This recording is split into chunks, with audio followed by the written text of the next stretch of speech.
Quer dizer, dá para uma pessoa levar?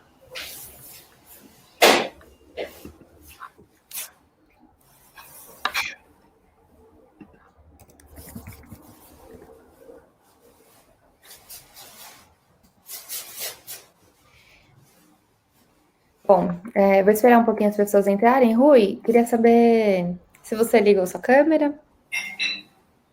Ah, legal. Bom, vamos esperar um pouquinho, tá bom? Bom dia para quem já está aqui com a gente. Bom, quem já estiver aí quiser falar de onde é a região.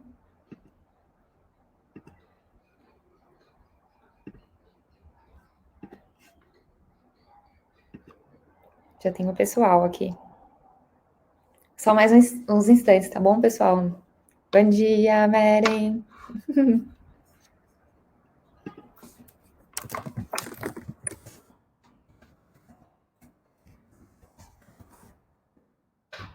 Ó, gente de São Paulo. Bom dia.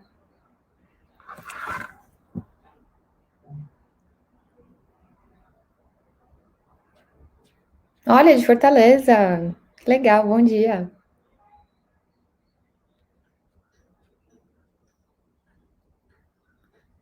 São Paulo, Niterói, Rio de Janeiro. Olha, de Franco da Rocha também. Assim, né? Vamos chegando, pegando suas cadeiras.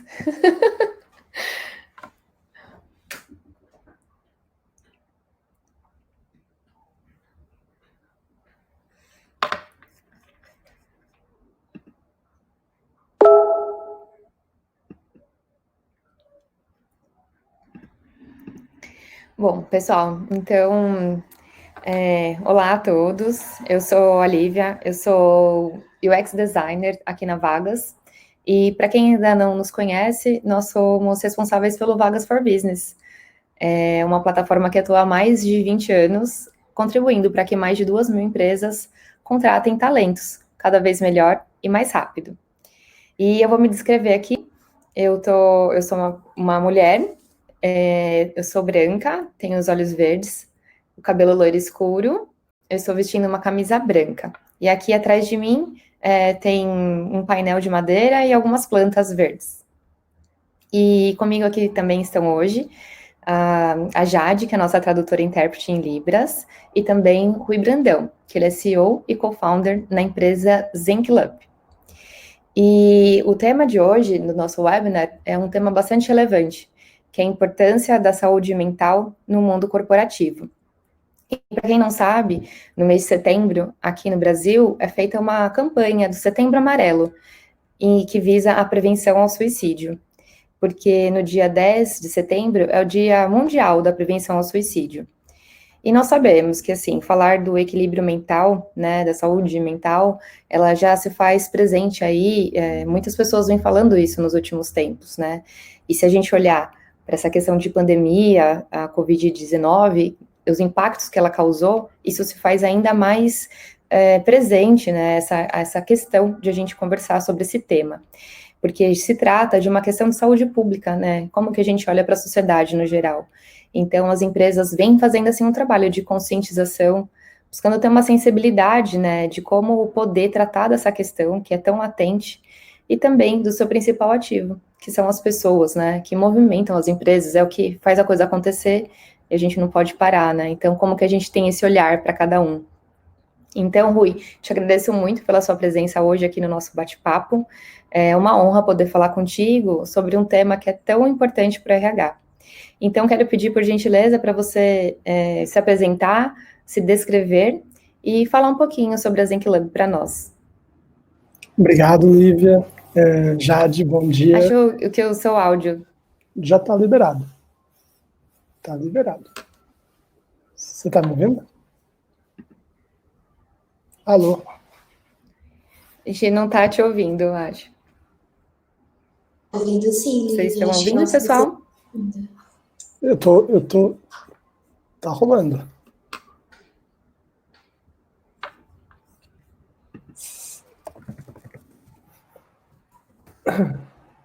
Bom dia, gente.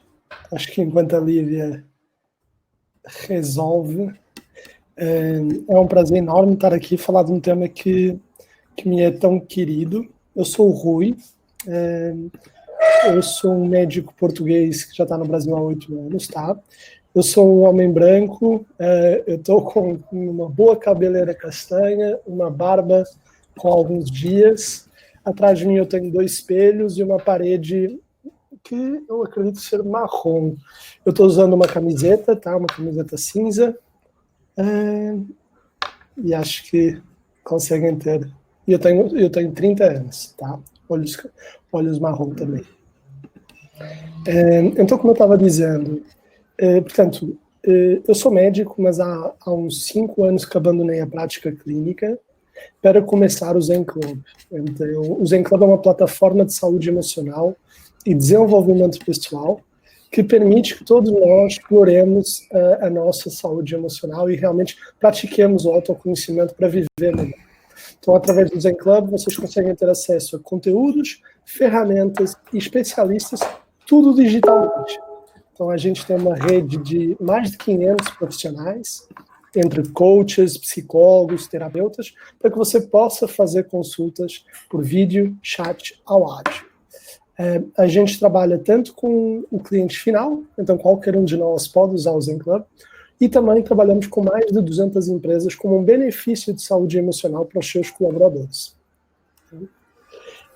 Você está me ouvindo, Lívia, agora? Ah, legal, Rui. Olha só, nós separamos algumas perguntas aqui para ti, então vou fazer essas perguntas e também, conforme o público também quiser fazer perguntas, vocês podem ir mandando no chat, tá bom, pessoal? Então, olha só, uma das perguntas que nós gostaríamos de fazer, Rui, é o seguinte, né? Hoje, a Organização Mundial de Saúde afirma que 1 em cada 4 pessoas vão ter algum problema de distúrbio mental durante a vida, né? E se a gente olhar para o quadro do Brasil, o Brasil é o país da América Latina que tem mais casos de depressão atualmente. E a gente sabe, assim, que a depressão, ela é uma das doenças que ela pode levar aí uma pessoa, né, no seu extremo, ao suicídio.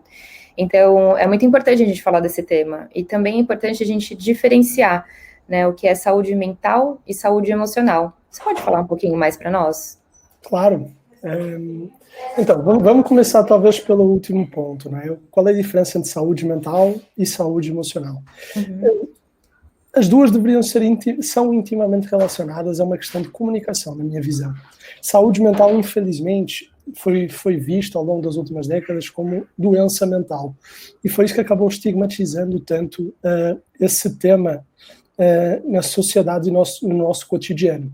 Por isso é que existem campanhas como o Setembro Amarelo, campanhas de sensibilização, onde a gente realmente fala abertamente, sem tabus, e traz informação credível para a massa, para que as pessoas deixem de achar que são aliens por terem emoções, pensamentos, desafios emocionais, e comecemos, não é, uma jornada de superação. E aí que eu acho que entra o conceito de saúde emocional, que não é apenas a ausência de doença. Tá? A saúde não é apenas a ausência de doença. É um bem-estar pleno físico, mental e social, porque a gente, enquanto pessoa, tem essas esferas. A gente não é só a nossa saúde física, a gente não é só a nossa saúde emocional, nem o nosso bem-estar social. A gente portanto, é um conjunto dessas 3 esferas. E então, saúde emocional é isso. Quando a gente fala, então, de Setembro Amarelo, prevenção ao suicídio, depressão, são, portanto, patologias, não é? Depressão, ideação ao suicídio, são patologias que estão muito presentes na nossa sociedade, não é? A depressão, como você falou, não é? Você falou de 1 em cada 4 pessoas vai ter, portanto, alguma doença mental ao longo da vida. Verdade. Da mesma forma que essa mesma Organização Mundial de Saúde tinha falado que a depressão seria a doença mais incapacitante do mundo em 2020. E esta pandemia veio para acelerar, eu acredito, todo o enfoque na importância do nosso emocional.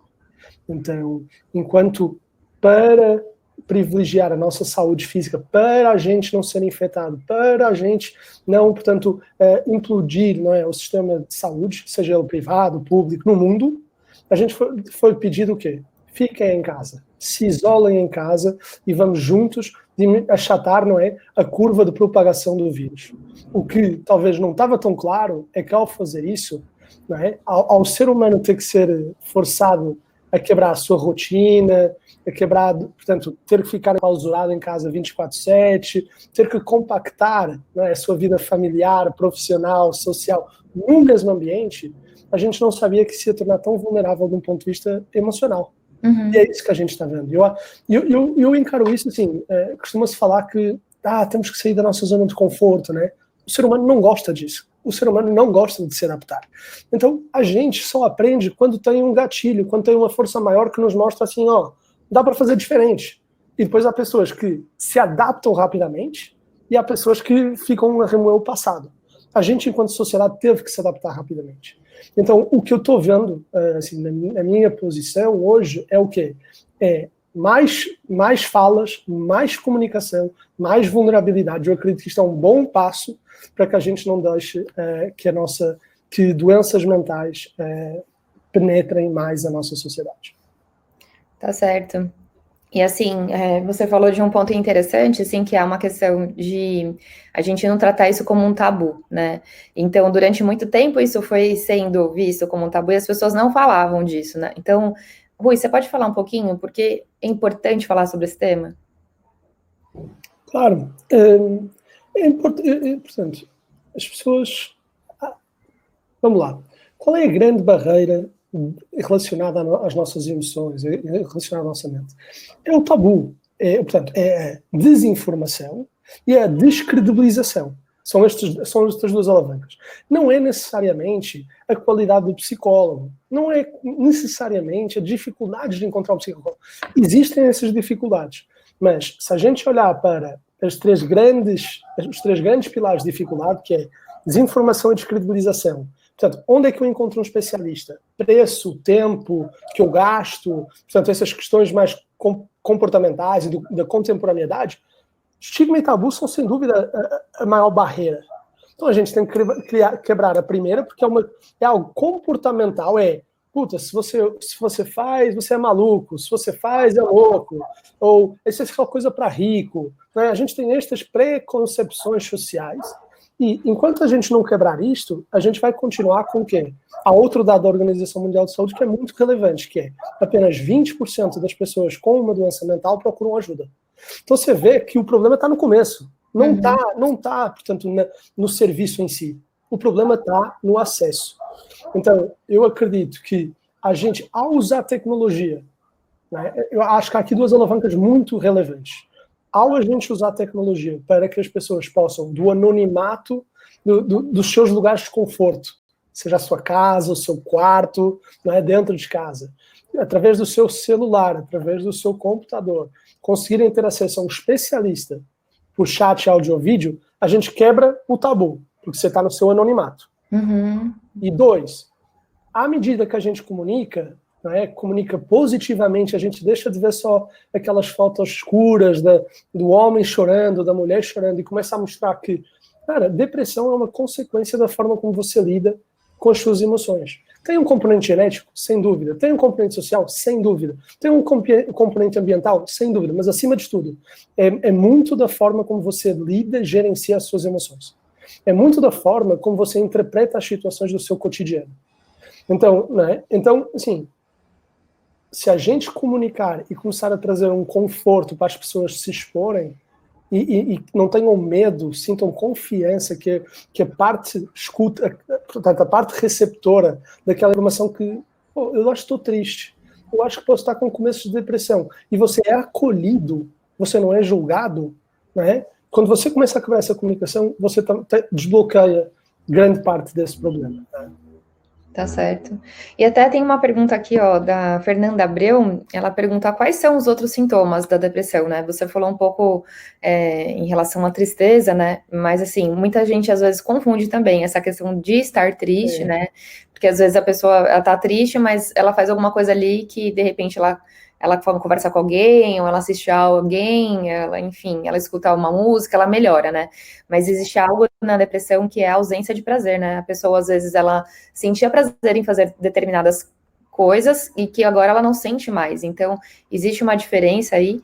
E, assim, aproveitando a pergunta da Fernanda também, dizer quais são os outros sintomas, né? Como que a pessoa pode identificar, né? Porque às vezes ela não sabe que ela está nesse quadro, né? Então, como que ela pode identificar?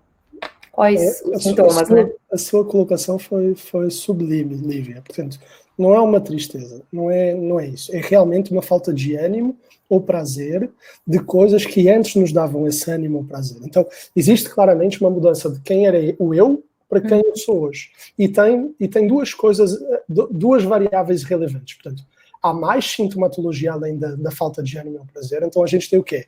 Alterações de humor, alterações de sono, alterações de apetite. Então, quando eu digo alteração, pode ser excesso de apetite ou ausência de apetite. Quando eu falo de sono, é excesso de sono, eu não consigo sair da cama, estou com uma falta de ânimo tremenda, ou o contrário, eu não consigo dormir. Né? Então, tem outras questões comportamentais, tá? Tem outros sinais e sintomas. A ideação suicida também pode estar presente. E depois, portanto, você precisa de ter uma tríade de sintomas para ser classificado como depressão. Tá? Então, não é só apenas ausência ou excesso de apetite, né? Também não é só isso. Isso podia ser um transtorno alimentar. Então, portanto, é uma conjugação de várias destes sintomas. E depois tem um componente de tempo, de presença, que é quantas vezes no mês você sente, quantas vezes na última semana você sentiu isso. Então você pode ir de uma depressão leve a uma depressão grave. Né? Depressão leve, moderada, grave. Isso tem a ver, portanto, com a presença dos sintomas no seu dia a dia. Tá certo. Interessante.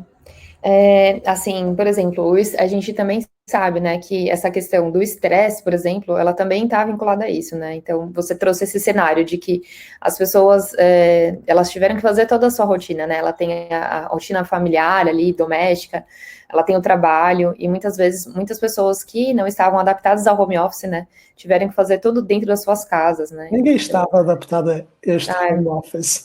Pois é, né? Pois é.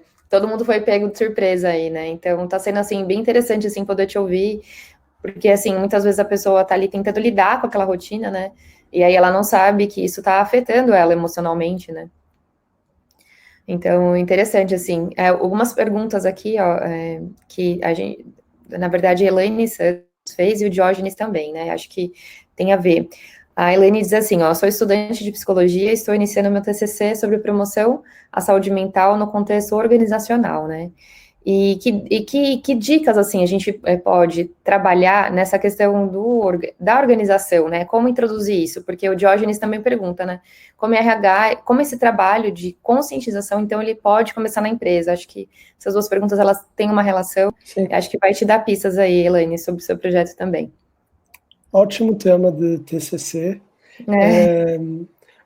Portanto, eu posso convictamente dizer que o RH e o ambiente corporativo no final de 2019 e o ambiente hoje são completamente distintos. E não afirmo só numa questão de a gente já não está no escritório, portanto, de tudo o que aconteceu. Eu acho que eu estou a falar de uma questão de mentalidade, de relevância de temas. Então, saúde emocional, promoção, conscientização de saúde emocional passou de uma coisa assim, de um luxo no topo da pirâmide para algo que é basal. Hoje, assim, qualquer empresa bem estruturada sabe o quão relevante é transmitir segurança psicológica aos seus colaboradores. Porque ninguém que está inseguro psicologicamente é um bom trabalhador. Por quê? Porque se a gente vive com incerteza, se a gente está com insegurança do nosso salário, da nossa posição, a gente não consegue produzir. A nossa cabeça está ocupada, não é, tentando resolver outros problemas de ordem muito mais importante do que, não é, gerar o impacto que a empresa precisa. Então, as empresas perceberam que segurança psicológica está na base do indivíduo. Tá? Então, o que uma empresa pode fazer para que isso aconteça? Como é que ela pode passar essa segurança psicológica aos seus colaboradores? Eu acredito que há 3 peças fundamentais aqui. Tá? O colaborador, os líderes e o RH. Sendo que todos eles fazem parte, portanto, do âmbito maior, que é a empresa. Ok? Então, os líderes, e eu começo pelos líderes, que eu acredito que são a parte mais fundamental. O líder tem que criar um ambiente de confiança. O papel do líder é esse. Ele não precisa, mais do que desenvolver, ele precisa de gerar, portanto, essa segurança e essa confiança, onde conversas podem ser podem ser tidas, conversas genuínas podem ser tidas e transparência pode ser exercida no lugar de trabalho. Outro papel muito importante do líder é trazer essa transparência. Para onde é que a empresa está, quais são as necessidades da empresa, o que é que eles estão pensando fazer. Então, é ser muito transparente em dar esse direcionamento. É mostrar que as coisas estão bem ou que as coisas não estão, ou não estão bem. Porquê? Porque a angústia que pode ser gerada por uma falta de transparência pode acometer, não é? O ser humano. Depois, o colaborador, com esse ambiente de confiança, ele pode se expressar. Ele pode realmente ser vulnerável, porque ele sabe que do outro lado está alguém que o vai escutar, alguém que o vai acolher, alguém que não o vai julgar, não é? Então o colaborador pode dizer, olha, estou com imensos problemas em casa, estou ficando muito ansioso, não durmo, poxa, tira 2 dias, resolve, descansa, não, tira um mental health day, tira um dia de saúde emocional para você, não trabalha esta sexta-feira, sabe? Você pode gerar isso, você consegue me entregar só aquilo que o nosso prazo é quinta e você tira sexta para cuidar de você?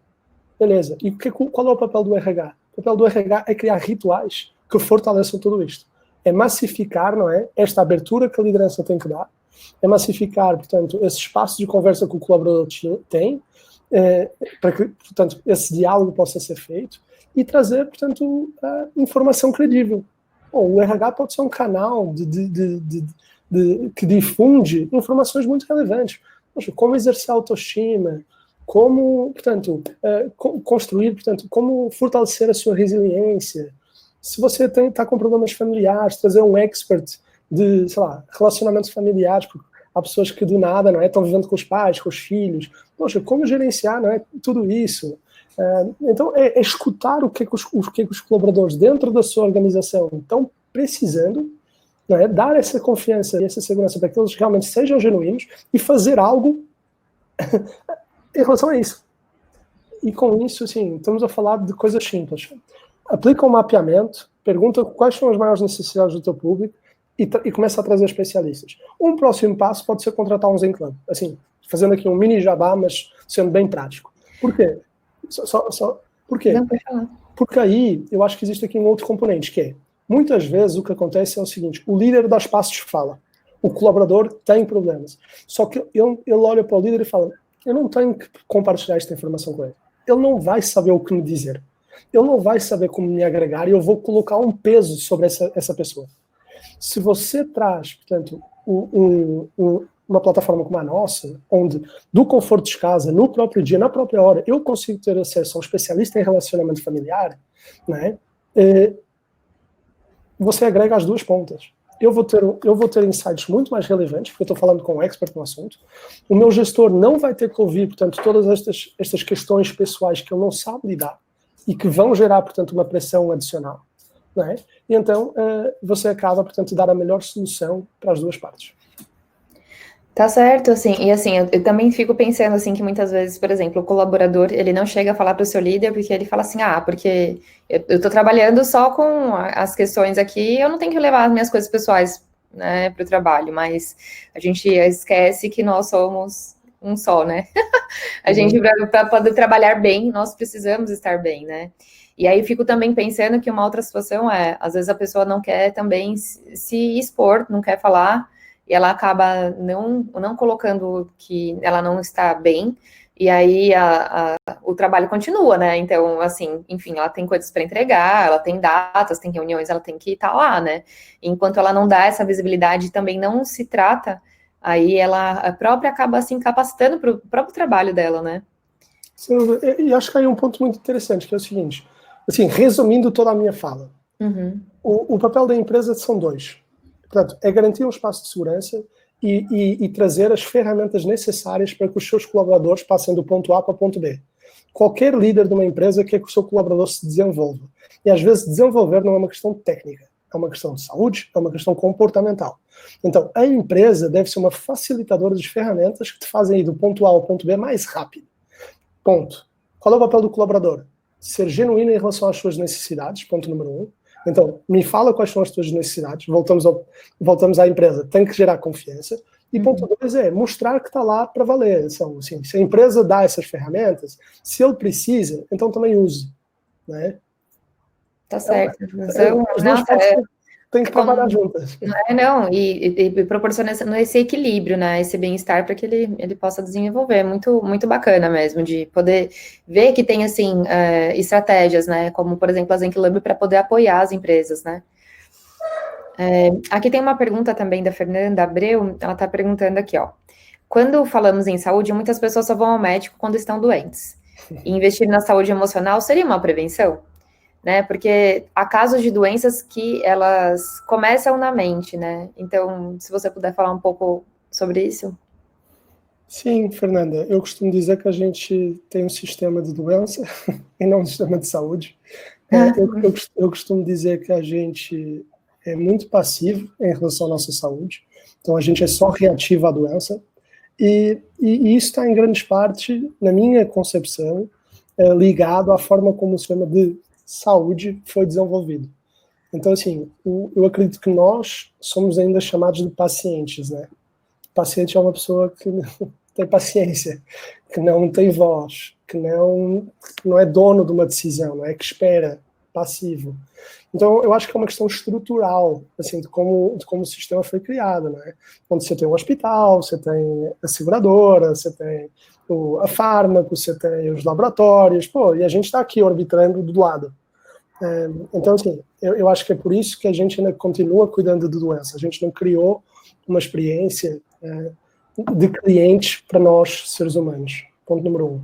Entrando na tua segunda questão, que é se doenças começam na mente. Claro que sim. Portanto, há pessoas que nascem com problemas mentais, mesmo com doenças mentais, de ordem genética, não é? De ordem congênita, que é quando a gente nasce. E a gente, portanto, pode desenvolver patologias ao longo da vida que não controla, não é? A genética está aí para isso. A gente não é, pode desenvolver uma doença, portanto, aos 20, 30 anos, que já estava mapeada no nosso DNA, só a gente não sabia. Não é? Então tem sim isso. Mas eu acredito que grande parte, a literatura nos mostra isso, não é? Grande parte das doenças mentais são as chamadas doenças mentais da contemporaneidade. Quando a gente fala de ansiedade, pânico, fobia, depressão, grande parte dessas doenças, transtorno obsessivo-compulsivo, ela vem, portanto, de uma eu não quero usar a palavra falta, mas vou usar. O porquê? O ser humano não nasce pronto. Isso é um ponto de partida que a gente tem que deixar muito claro. E a gente não é ensinado a lidar com as nossas emoções. Então, se a gente aceita estas duas variáveis, a gente entende que, da mesma forma que eu vou para a escola, vou para a faculdade, faço pós-graduação e estou sempre desenvolvendo as minhas habilidades técnicas, eu deveria fazer o mesmo para as minhas habilidades emocionais, mas a gente não faz. E o que aconteceu? É que, nos últimos 20, 30 anos, a capacidade computacional do mundo explodiu, está todo mundo interligado, não é? Está todo mundo recebendo impulsos a toda hora, e o nosso cérebro não foi para a academia ser malhado para saber lidar com tanta emoção. Não é? E é por isso que realmente a gente tem que mudar. Eu acho que nem a prevenção, eu nem gosto muito do termo promoção, porque vinculamos muito à saúde. A gente tem que se desenvolver a capacidade que é de autoconhecimento, de interpretar as nossas emoções, os nossos pensamentos, e entender, portanto, quais são os gatilhos que estão gerando isso. Eu quero que esses gatilhos gerem essas emoções ou não? Se eu não quero, eu talvez consiga controlar. Não é? Porque toda a emoção e pensamento tem ali um momento, ele é automático. Mas depois há ali um momento onde a gente pode dizer assim, quero ir na direção A ou na direção B. Não é? Eu quero me expressar de uma forma impulsiva porque aquela pessoa disse aquilo ou não. Eu entendo de onde é que ela está vindo e eu vou me controlar, eu vou gerenciar essas emoções e eu vou me colocar de outra forma. Então, assim, a gente tem muito a desenvolver e a aprender em relação às nossas emoções e deveríamos ter começado ontem, tá? E assim, achei bastante interessante, porque assim, a Zenk Lab também, ela é uma plataforma que ali, ela traz conteúdos que estão relacionados à saúde também, bem-estar, essa questão de autoconhecimento. Então, assim, ela também atende esses casos que, claro, são graves, que a pessoa precisa de um espaço para poder falar, mas ela também fornece ali ferramentas para quem quer se desenvolver, né, Rui? Sim, a gente entendeu que nem todo mundo quer falar com uma pessoa, ou nem todo mundo tem o tempo para falar com uma pessoa 50 minutos, ou nem todas as pessoas sentem-se à vontade. para começar a expor, não é? Então o que a gente percebeu é o seguinte: cada vez mais pessoas estão conscientes em relação à importância do seu emocional, seja ele, portanto, eu estou vindo de um ponto de doença para uma ponto de normal, não é, de equilíbrio, ou uma pessoa que está em equilíbrio, mas quer, não é, conquistar, quer performance, quer ser mais resiliente, quer ter mais foco, quer saber o seu propósito, é uma pessoa que se quer conhecer melhor. Beleza. Mas o profissional não deveria ser a única peça, não é, ou o único produto, ou a única solução para nos ajudar a ir do ponto A ao ponto B. E aí eu faço um paralelo muito interessante com a educação. Quando a gente quer aprender um technical skill, né, tipo uma matemática, eu posso ler sozinho, eu posso fazer muitos exercícios sozinho, e quando eu tenho uma grande dificuldade, eu posso acessar um profissional, correto? E ele me explica, poxa, eu não sei se você já tinha visto essa metodologia diferente. Por quê? Porque o profissional tem conhecimento. Mas o que a gente também pode fazer para a nossa saúde emocional é isso. Por que a gente não traz conteúdo credível? Por que a gente não traz ferramentas que nos ajudam a traquear a nossa evolução? Como, por exemplo, um registrador de emoções. Pô, você falou que semana passada estava ansioso, na quarta-feira. Essa semana você vai falar que está ansioso. Poxa, quando você olha para isso, para essa informação, você fala assim, caramba, o que nas quartas-feiras me está fazendo ficar ansioso?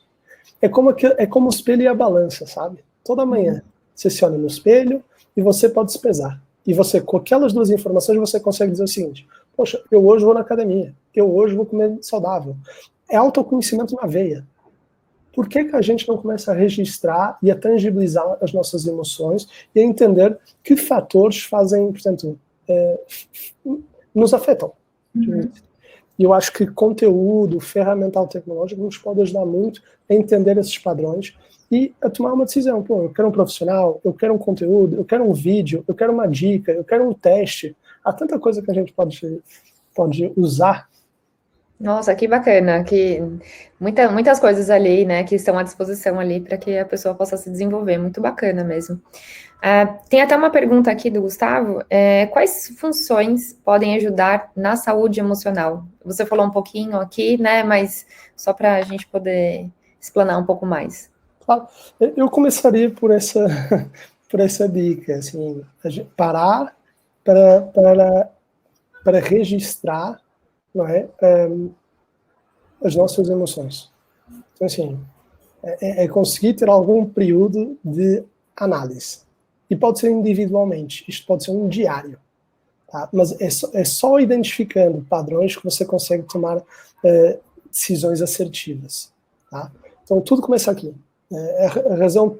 A principal razão pela qual, portanto, ir a um psicólogo é algo incrível é porque você reserva um tempo num ambiente, portanto, tipo, com uma pessoa isenta de opiniões, para você se explorar. Se explorar. Você pode começar a fazer isso sozinho, se não quiser falar com ninguém. Segundo, é começar a criar rituais no seu dia, rituais, portanto, consistentes no seu dia, que geram uma organização interna e externa. Por exemplo, eu não sei como é que está o dia a dia do Gustavo hoje, mas mesmo vivendo 24 horas por dia em casa, você deveria ter rotinas. O teu cérebro e você precisam de pequenas conquistas e de pequenos rituais ao longo do dia para mostrar que apesar de talvez o estresse do dia de trabalho, poxa, sei lá, as questões familiares, hoje estou com alguns problemas, a base está lá. Então, eu saí da cama, eu fiz a cama, escovei o dente, fui correr, voltei, pronto, almocei ao meio-dia, pronto, tirei um cafezinho da tarde. Tudo isso, né, nos mostra que a gente está em controle. O ser humano precisa de estar em controle. O ser humano não pode ser só reativo, tem que ser proativo. Se a gente entra, portanto, à deriva do dia a dia, você se sente fraco.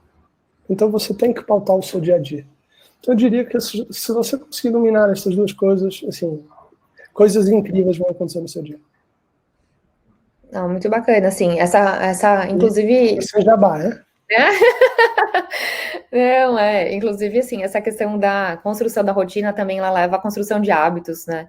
E a gente pode aí ter hábitos cada vez mais saudáveis, se você estiver olhando para isso, né, também, né? Porque existe algo em relação ao quanto a pessoa consegue praticar isso, porque muitas vezes ela escutou já falar de algumas coisas, mas nada como conteúdo e que te dê ali estratégias para que você possa praticar isso, né?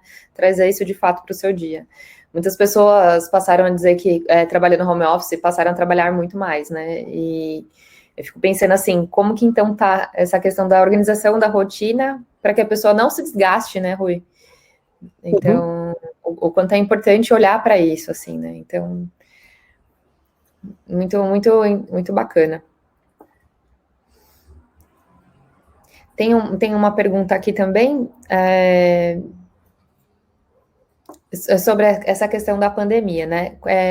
Da Eduarda. Então, quais impactos, assim, vocês sentiram com a questão da pandemia, por exemplo, né? O que a Zinc pode atuar ali, né? Sim. Com as empresas, no trabalho parceiro também, né? Porque teve algumas empresas que procuraram vocês também para poder, nesse momento, ali fornecer subsídios para os colaboradores, né? Se você puder falar mais um pouquinho desse trabalho também. Então, se a gente volta 6 meses atrás, né? Ali no meio de março, o que é que começa a ficar muito claro? Portanto, eu lembro que a gente declarou o home office dia 15 de março. 13 de março, desculpa. E o que ficou logo muito claro nessa semana? Foi assim, os próprios psicólogos do Brasil, o Conselho Federal pediu que deixassem de atender presencialmente e migrassem, não é, para o digital. Ponto número 1. Que fenômeno é que a gente viu no Conselho Federal de Medicina? A gente viu o quê? Em 2019 eles tinham proibido a telemedicina. E agora, nessa semana, nesses dias, eles liberaram a telemedicina no Brasil. O que esse movimento de liberar telesaúde fez? Fez com que uma das principais barreiras fosse quebrada, que é nós, pessoas, clientes de saúde, podemos consumir serviços de saúde digitalmente. A gente não se pode esquecer que até há 6 meses atrás, grande parte do brasileiro tinha preconceito em relação a fazer uma consulta, seja ela médica ou psicológica, por vídeo. Porque achava que, não, para eu cuidar da minha doença, eu preciso ir até ao consultório. Então, com isso, o que a gente vê é que os principais, um grande stakeholder desse mercado, que era o psicólogo, ele começa a falar positivamente sobre o digital. E então se abre todo um mercado digital, né? E eu lembro de dizer para o nosso time, gente, a gente nunca foi uma empresa de saúde tão importante como é agora. E que movimentação a gente viu? 2, então. Um pico de profissionais se cadastrando e realmente querendo trazer todos os seus clientes para o digital para conseguir contribuir com a saúde emocional do brasileiro. E 2, a gente viu exatamente o mesmo comportamento das empresas. A gente trabalhava com 10 empresas no começo do ano. Hoje a gente trabalha com mais de 200. 6 meses depois. Qual era a nossa maior dificuldade? Assim, RHs sabiam, quando tinham inúmeros problemas dentro de casa, já tinham ouvido vários colaboradores falando das suas emoções, mas ainda era um benefício, uma ferramenta que muitas vezes barrava, ou no financeiro, ou no CEO, ou por questão de budget. Não havia budget para isso. O RH e o Facilities têm que contratar escritório, plano de saúde, mas não há ali uma linha de saúde emocional. E ela se criou. E então a gente começou a ser o quê? O elo entre a empresa e o colaborador em casa. Isso foi a grande percepção que a gente entendeu no mercado corporativo. Do dia para a noite, todo mundo foi para casa, a empresa completamente se digitalizou, e não havia, assim, rituais voltados para pessoas à distância. Havia piscina de bolinhas no escritório. Havia chopeira na quinta-feira à tarde. Havia muitas coisas, massagista. Mas não havia, um elo emocional que ajudasse, portanto, gestão, RH, a estar próximo do seu colaborador e a desenvolvê-lo num momento de grande insegurança. Então, a gente viu, portanto, esses 2 grandes movimentos e eu digo até com felicidade o que eu vou dizer agora, assim, talvez as pessoas pensem que a maior parte dos nossos clientes vêm e usam o Zen Club só por questões de transtorno obsessivo, ansiedade, pânico, mas não. A gente vê no top 3 de motivos autoconhecimento. A gente vê amizade.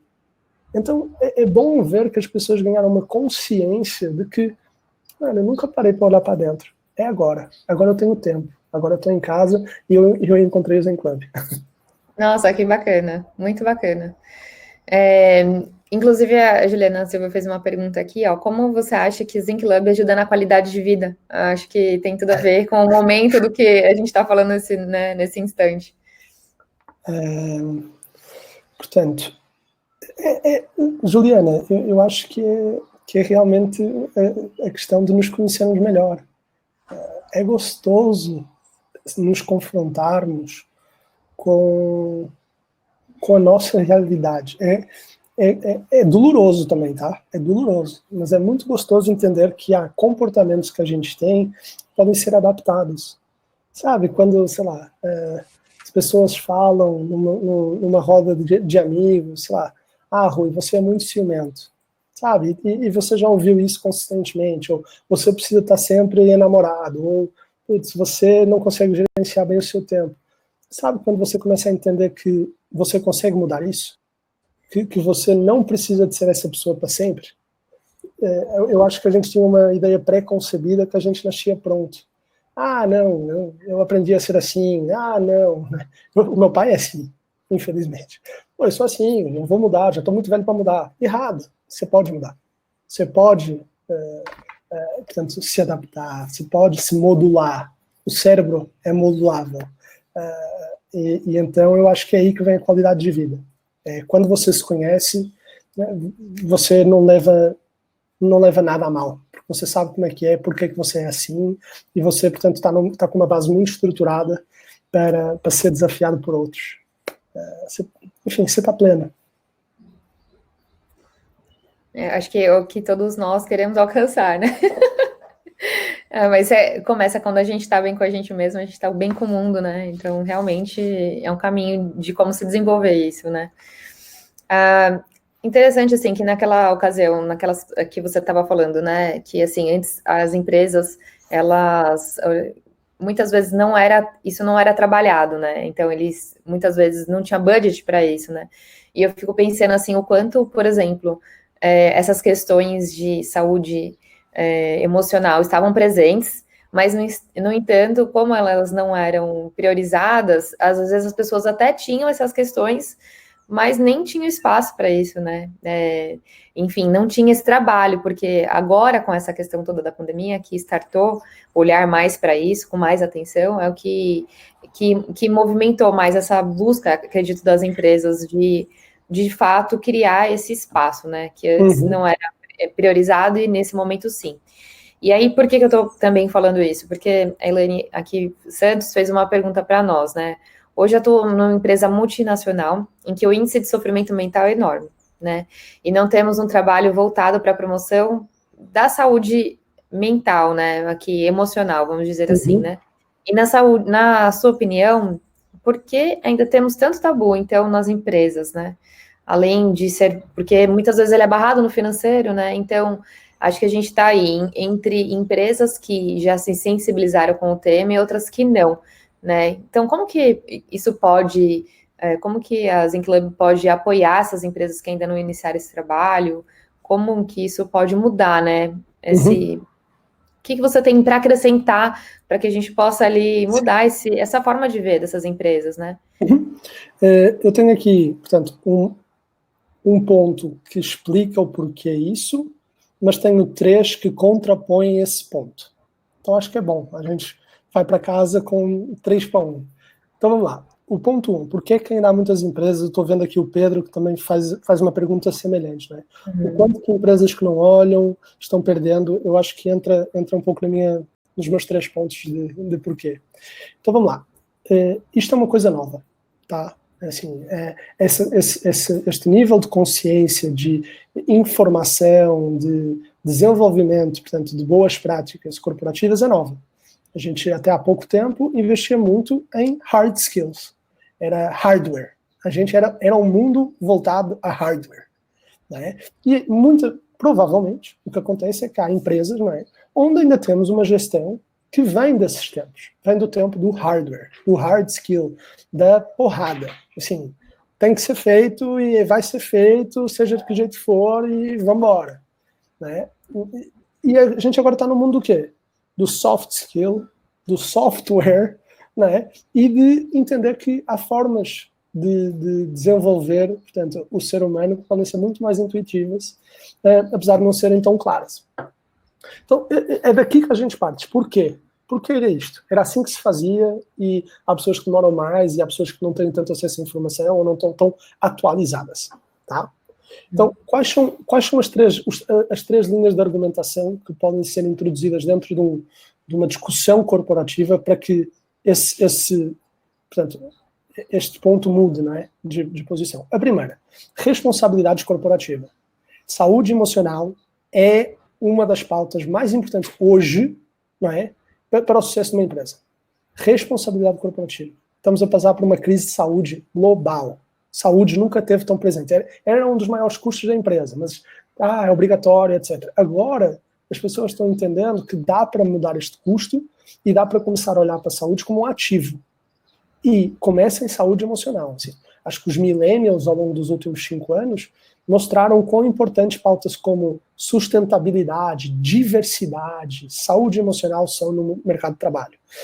E, assim, ou a empresa começa a mostrar que realmente apoia isso, ou, assim, as pessoas vão começar a sair, vão procurar outros trabalhos, porque há outras empresas a fazê-lo. E está muito claro, eu acho, hoje em dia, na sociedade que a gente vive, que já não é só grana. As pessoas querem realizar os seus propósitos. As pessoas querem trabalhar num lugar que se identifiquem com a cultura do lugar, que se identifiquem com as pessoas, com os seus líderes. Então, assim, este é o primeiro, é um ponto de marca. Tá? E qual é a empresa que não investe em marketing? Está aqui. A gente tem que não só olhar para a experiência do nosso cliente, mas muito mais importante que isso, hoje em dia, é a experiência do nosso colaborador.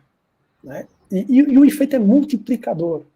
Portanto, se a gente investe um pouquinho aqui, a gente tem todos os nossos colaboradores, todos os dias, a bater no peito e a falar a nossa missão, a falar com orgulho o que é que a gente faz. Não é? São promotores, são embaixadores da nossa empresa. Então, assim, é um driver de imagem e receita inegável. Tá? 2, agora existem ferramentas. Antes não existiam. Antes o que é que se fazia? Não sei. Eu estou neste mercado há 5 anos, eu nunca vi concorrência. Né? Havia o quê? O psicólogo vai lá, faz uma palestra, o coach vai lá. Mas era sempre um indivíduo. Não eram empresas estruturadas com uma multiplicidade de serviços adequadas ao mundo corporativo. A gente tinha o quê? O EAP, portanto, Programa de Assistência ao Colaborador, o PAC. Que, você tem aqui um telefone, um 0800, você liga e tem ajuda contábil, jurídica e emocional. Poxa, quem é que quer ligar para um estranho, né, num celular e dizer assim, poxa, tô mal? Ninguém. Quem? É coisa, são as minhas intimidades. São as minhas intimidades, eu quero olhar na cara. Eu quero escolher a pessoa que está do outro lado. Então, hoje a gente tem ferramentas. E 3, dá para começar simples, que é uma coisa que é importante. Se a gente está numa empresa que, poxa, entende, mas será? Existe aqui um espaço muito grande desconhecido.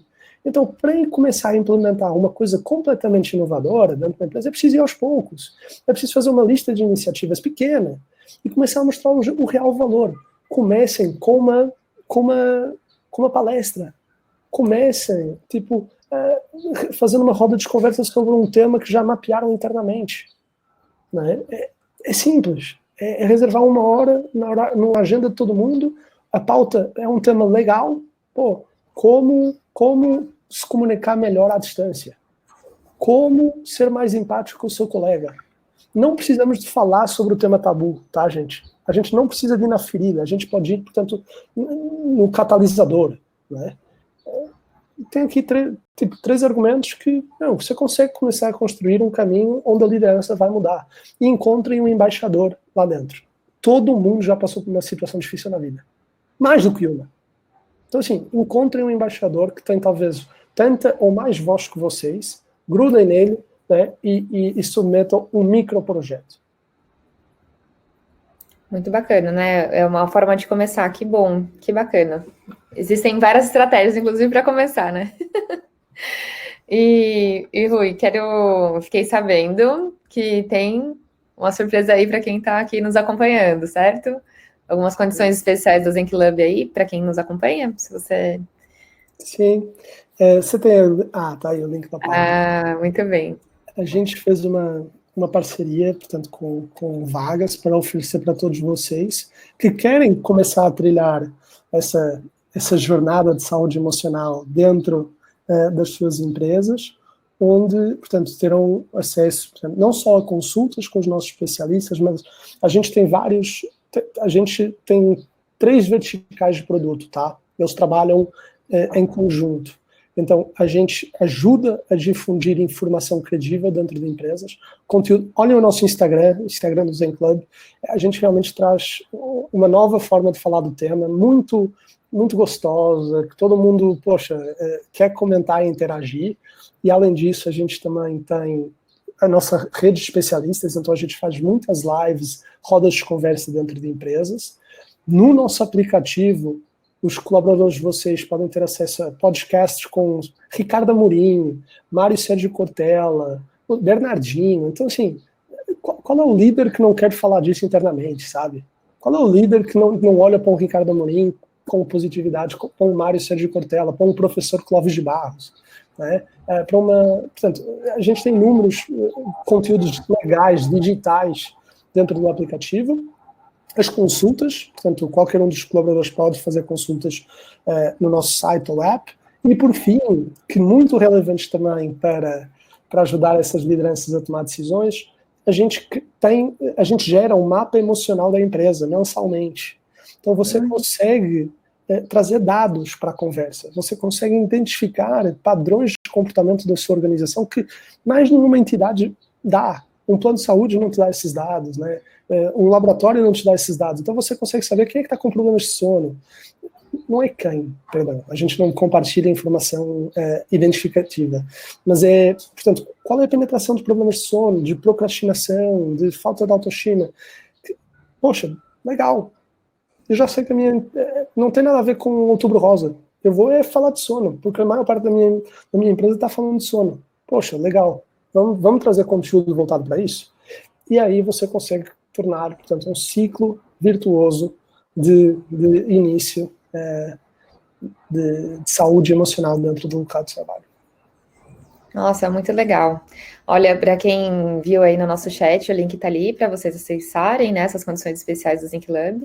E eu quero agradecer a sua presença, Rui, da Jade também, de todos aqui que nos acompanharam nesse bate-papo. Foi muito esclarecedor, muitos pontos ali, como a gente pode contribuir aí para o mundo corporativo, como ele pode pensar mais no seu colaborador.